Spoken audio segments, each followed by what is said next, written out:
नमस्कार, न्यूज़ 11 का Bihar digital platform देख रहे हैं आप और मैं हूं प्रगति शर्मा आपके साथ। देखिए, बिहार की राजनीति की इस वक्त की बड़ी खबर हम आपको बता रहे हैं, जहां एक मुलाकात ने सियासी गलियारों में हलचल तेज कर दी है। जी हां, क्या बिहार की राजनीति में नया समीकरण बनने जा रहा है? तमाम खबर की चर्चा जोरों शोरों से है, तो चलिए बताते हैं पूरी खबर विस्तार से। तो बता दें कि पूर्व मंत्री तेज प्रताप यादव ने चुनावी रणनीतिकार और जनसुराज अभियान के प्रमुख प्रशांत किशोर से मुलाकात की है।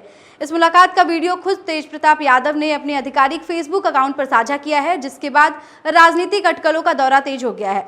बता दें कि तेज प्रताप यादव ने इस मुलाकात को महज एक शिष्टाचार भेंट नहीं बताया, बल्कि इसे राजनीतिक दृष्टि से भी बेहद महत्वपूर्ण करार दिया है।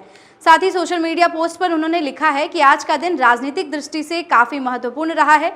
मेरी मुलाकात प्रशांत किशोर जी से हुई है। हमने जनहित और भविष्य की राजनीति को लेकर के गहन चर्चा की है। यानी साफ है कि बातचीत सिर्फ औपचारिक नहीं थी, बल्कि इसके पीछे कोई बड़ी राजनीतिक सोच और रणनीति छिपी हो सकती है। तेज प्रताप ने आगे लिखा है कि इस मुलाकात के दौरान जनता की अपेक्षाओं और बदलते राजनीतिक समीकरणों पर भी विस्तार से चर्चा हुई है। उन्होंने ये भी संकेत दिया है कि आने वाले समय में राजनीति किसी दिशा में जाएगी, तो इसको लेकर के गहराई से विचार और विमर्श हुआ है। सबसे खास बात यह रही कि तेज प्रताप ने खुद इस मुलाकात को राजनीतिक जीवन का एक महत्वपूर्ण अनुभव बताया और उन्होंने लिखा है कि यह मुलाकात केवल औपचारिक नहीं थी, बल्कि इसके पीछे कई ऐसे मुद्दों पर चर्चा हुई जो आने वाले समय में राजनीति की दिशा तय कर सकते हैं। तो अब इस बयान के कई मायने निकाले जा रहे हैं। क्या ये मुलाकात सिर्फ विचार विमर्श तक सीमित था, या फिर इसके पीछे कोई बड़ा राजनीतिक गठजोड़ तैयार किया जा रहा है? आपको बता दें कि एक तरफ तेज प्रताप यादव भी राजनीति का बड़ा चेहरा है और लोगों द्वारा उन्हें बहुत पसंद किया जाता है। साथ ही प्रशांत किशोर पिछले कुछ समय से बिहार में अपने जनसुराज अभियान को लेकर के चर्चा में हैं और अलग राजनीतिक जमीन पर तैयारी करने में जुटे हुए हैं। अब ऐसे में इन दोनों की मुलाकात कई सवाल खड़े कर रही है कि क्या बिहार में नया राजनीतिक समीकरण बन सकता है? क्या यह मुलाकात आने वाले चुनाव को लेकर के कोई बड़ा असर डाल सकता है, या फिर एक विचारधारात्मक संवाद था?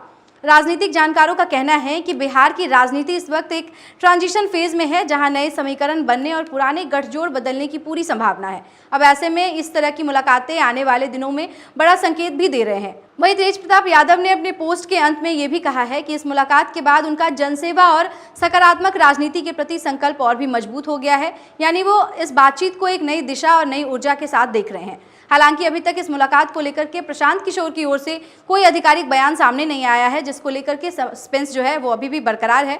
तो कुल मिलाकर बिहार की राजनीति एक ऐसे मुलाकात का बड़ा संकेत मानी जा रही है, जहां अब देखना है कि आने वाले दिनों में ये चर्चा सिर्फ शब्दों तक सीमित रहती है या फिर कोई ठोस राजनीतिक रूप लेती है। फिलहाल इस तमाम खबर पर हमारी नजर है, तो आप जुड़े रहें न्यूज़ 11 के बिहार डिजिटल प्लेटफॉर्म के साथ।